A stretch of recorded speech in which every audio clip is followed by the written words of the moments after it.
अक्टूबर में मानसून की विदाई का वक्त रहता है, लेकिन पश्चिमी विक्षोभ और चक्रवात का मिला जुला असर ऐसा हुआ कि देश के 17 राज्यों में मूसलाधार बारिश का दौर चल रहा है। मौसम विभाग के मुताबिक अगले 3 दिनों तक तेज बरसात जारी रह सकती है। अभी जो बरसात हुई बीते दिनों में और आज भी, उसके बाद का मंजर आपके सामने है। नदियां उफान पर हैं। बलरामपुर, बहराइच, उत्तराखंड का रुद्रप्रयाग, मध्य प्रदेश श्योपुर, चमोली, करौली हाल बेहाल है। बारिश ने उत्तर प्रदेश के बड़े इलाके को तरबतर कर दिया है। बलरामपुर, बहराइच, श्रावस्ती में नदियां इस वक्त उफान पर हैं और इन इलाकों में सैलाब का संकट गहराने लगा है। बारिश के बीच में मकान के हादसे भी हो रहे हैं और 4 लोगों की जान जा चुकी है।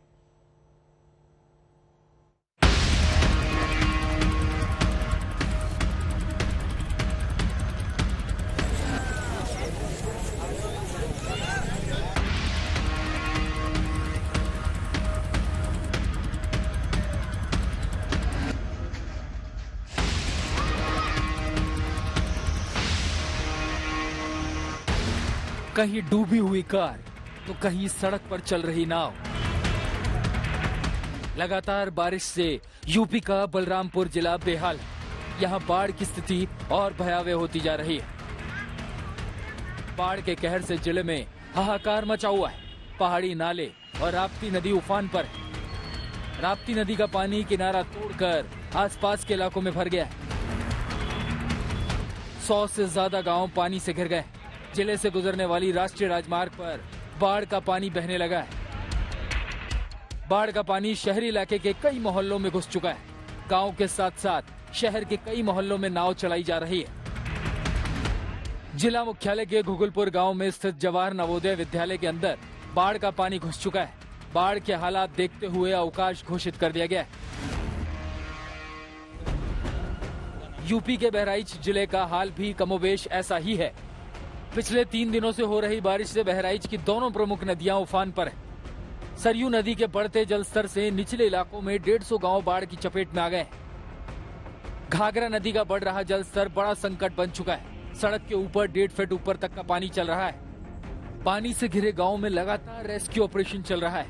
एनडीआरएफ की टीम लोगों को निकालकर सुरक्षित स्थानों पर ले जा रही है। कई गाँव के लोगों ने बांध पर आसरा लगा रखा है। यूपी के श्रावस्ती जिले की तस्वीर देखिए। 3 दिन के बारिश से स्कूल, थाना, अस्पताल, यहाँ तक कि जिलाधिकारी के कार्यालय में भी बाढ़ के पानी की घुसपैठ हो चुकी है। सड़क पर भरे पानी की वजह से बसों की आवाजाही बंद हो चुकी है। बाढ़ प्रभावित इलाकों में एहतियात के तौर पर बिजली पानी की सप्लाई बंद कर दी गई है। मोबाइल नेटवर्क में भी दिक्कत आ रही है, जिसकी वजह से मदद पहुंचाने में मुश्किल आ रही है। कई गाँव के लोग गाँव छोड़कर सड़क पर आकर डेरा जमाए हुए हैं। सर सैलाब भरा हुआ था। 3 रोज की भूखी थी मैं, बच्चे नान। आज 4 रोज से, लेकिन 3 रोज से घर में पानी हिला था। छत के ऊपर। कुछ नहीं। आप कहाँ रहेंगे? यही रोड पे। इससे पहले कब बाढ़ आई होगी?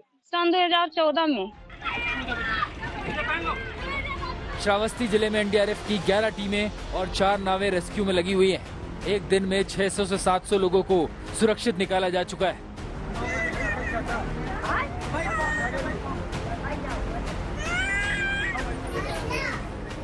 बारिश की वजह से कई जगहों पर जानलेवा हादसे हो रहे हैं। एटा में लगातार बारिश की वजह से 2 जगहों पर मकान की छत गिर गई, जिससे 2 बुजुर्ग महिलाओं की मौत हो गई।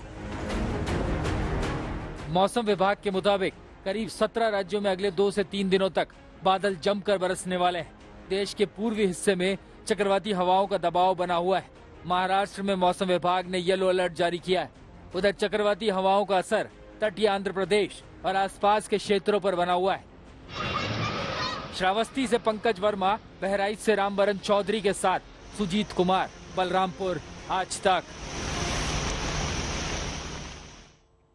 बाढ़ की वजह से बलरामपुर का नेशनल हाईवे डूबा पड़ा है। हमारे संवाददाता समर्थ श्रीवास्तव ने वहां पर हालात का जायजा लिया है। आप देखिए।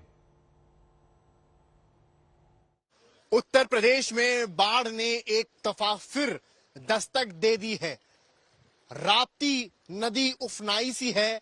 नेपाल से पानी छोड़ा जा रहा है तो उत्तर प्रदेश में लगातार बारिश और हमारी मौजूदगी इस वक्त जहां है वो कोई गांव या निचला इलाका नहीं है, वो नेशनल हाईवे है और मेरे पीछे कैमरामैन नीरज तस्वीर दिखाएंगे आपको नेशनल हाईवे की। और आप देखेंगे NH 730 लिखा हुआ है। यहां से कुशीनगर 224 किलोमीटर है, महाराजगंज लगभग 180, बदनी वाराणसी लगभग 400 किलोमीटर है। पर जिस तरह से ये हाईवे आपको यहां डूबा नजर आ रहा है, वो बता रहा है कि रास्ता यानी कि आवागमन यहां पर फिलहाल के लिए रुक गया है। ये जो रास्ता है, ये रास्ता मैं आपको दिखाऊंगा कि पूरी तरीके से डूबा है और अब मेरे कदमों के तले जो इस वक्त पानी का फ्लो है, आप समझिए कि हमें यहाँ पर खड़े रहने में कितनी परेशानी मशक्कत हो रही है। जिस फ्लो से पानी उस तरफ बढ़ रहा है वो बता रहा है कि इस वक्त आलम ये क्या है। जो गाड़ियां हैं वो आप देखें, कार्स खड़ी हैं, वो आधी से ज्यादा इस पानी में समा गई हैं। इधर की तरफ आप देखेंगे तो आपको घर दिखेंगे, जो घर के घर तबाह हो गए इस बाढ़ में, और लोग बाहर देख रहे हैं कि आखिर कितना सामान उनका जो है वो बचा रह गया है, क्योंकि पूरी तरीके से बाढ़ ने इनका जीवन चौपट कर दिया है। और ये आलम जब नेशनल हाईवे का है और ये जो पानी का लेवल है, जिस स्पीड में ये बढ़ रहा है, मशक्कत करनी पड़ रही है। और नेशनल हाईवे की वजह से नेपाल जाने का रास्ता पूरी तरीके से ब्लॉक है। आप अगर गोरखपुर जाना चाहते हैं तो भी आप नहीं जा सकते, क्योंकि ट्रैफिक पूरी तरीके से रुक गया है, जिसकी वजह से इस तरह के पानी के फ्लो में और बाढ़ के चलते पूरा बलरामपुर सहित अवध क्षेत्र यूपी का कराह रहा है। सहयोगी सुजीत और कैमरामैन नीरज के साथ समर्थ श्रीवास्तव, बलरामपुर आज तक की ग्राउंड रिपोर्ट आपने देखी हमारे संवाददाता समर्थ श्रीवास्तव की। उनकी एक और रिपोर्ट आपको दिखाते हैं, उसके बाद हमारे संवाददाता हमारे साथ जुड़ रहे हैं।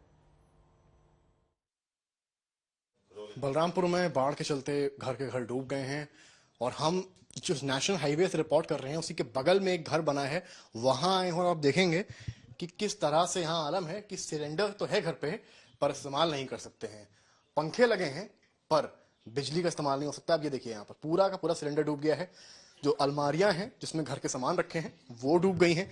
अंदर की तरफ देखेंगे तो आपको कपड़े रखने वाली अलमारी नजर आएगी, वो भी आपको यहाँ पर डूबी नजर आएगी। और ये जो फ्रिज आप देखेंगे, अब पहले अंदर की अलमारी आप देखिए, पूरा जो सामान है, शर्ट्स ऊपर टंगी है और सब कुछ डूब गया है।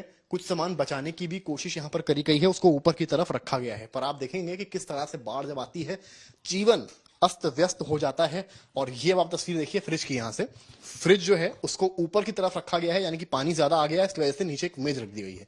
और अब आप देखिए ये तस्वीरें, यहाँ पर नीचे की तरफ आपको जो है कोई सामान नजर नहीं आ रहा है, कीड़े मकोड़े जरूर नजर आ रहे हैं, ऊपर आपको सामान नजर आ रहा है, क्योंकि पानी का लेवल जैसे जैसे बढ़ रहा है मजबूरी में ये लोग सामान को ऊपर करते जा रहे हैं। मशीन आपको नजर आएगी और यहाँ इस कमरे में देखेंगे आप तो यहाँ भी आपको सेम आलम नजर आएगा, यानी कि सेम चीजें। बक्से पर ताला जरूर डाला गया है, पर क्या खाली ताला डालने से इनका सामान बच पाएगा, ये एक सवाल है। मदद के नाम पर इस परिवार को फिलहाल कुछ मिला नहीं है। खुद ये लोग बाहर जाकर राशन ले रहे हैं, बाहर जाकर सामान लेते हैं। पर इस तरह की तस्वीरें जब आपको यहाँ से नजर आती हैं, जब बाढ़ आती है या लगातार बारिश होती है, तो इस तरह के तमाम घर आपको लगातार डूबते नजर आते हैं और शायद इनको सुनने वाला कोई खड़ा नहीं होता है। कैमरामैन नीरज, सहयोगी सुजीत के साथ समर्थ श्रीवास्तव, बलरामपुर आज तक।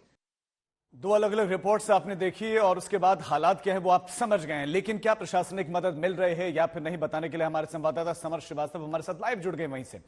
समर्थ, आलम क्या है वो आपने बताया है, लेकिन क्या लोगों को वहां पर मदद मिल पा रही है? कितनी बड़ी आबादी है जो इस वक्त प्रभावित है वहां पर?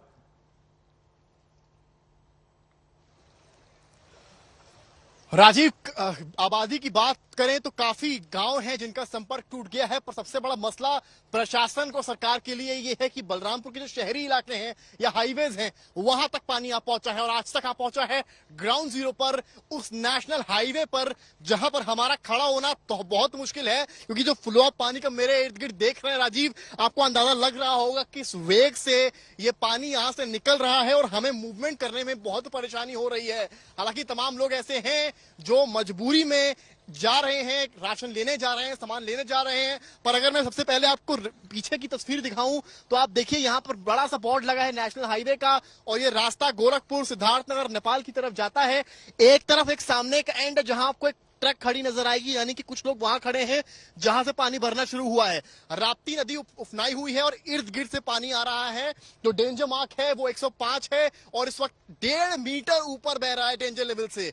और अब आप तस्वीरें अगर देखेंगे तो तस्वीरों से समझिए राजीव, यहाँ पर जो गाड़ियां हैं वो आपको डूबी नजर आएंगी। और ये बताना दर्शकों को जरूरी है कि हम किसी गांव से रिपोर्ट नहीं कर रहे हैं या किसी निचली इलाके से रिपोर्ट नहीं कर रहे हैं, हम बलरामपुर के पॉश इलाकों से रिपोर्ट कर रहे हैं। और सबसे बड़ी बात यह है कि ये नेशनल हाईवे है जहां से आवागमन पूरी तरीके से ठप हो गया। ये देखिए गाड़ियां डूबी हुई हैं, घर के घर डूब गए हैं, जो घर के किनारे हैं वो टापू में तब्दील हो गए हैं। लोगों ने गाड़ियां बचाने के लिए ऊपरी सतह पर गाड़ी खड़ी करी, पर यहां पर भी देखिए पूरी की पूरी गाड़ी, पेड़, सब कुछ डूबा आपको नजर आएगा। कुछ लोग दूर तले आपको निकलते हुए नजर आएंगे जिनकी मजबूरी है इधर से उधर जाने के लिए। अब आप मेरे इस तरफ अगर तस्वीर देखेंगे तो आपको एक और गाड़ी यहां पर नजर आएगी जो पूरी तरीके से इस पानी में डूब गई है। ये ग्राउंड जीरो से आज तक रिपोर्ट कर रहा है। तो वहीं जो सामने होटल्स बने थे वो भी पूरी तरीके से पानी में समा गए हैं।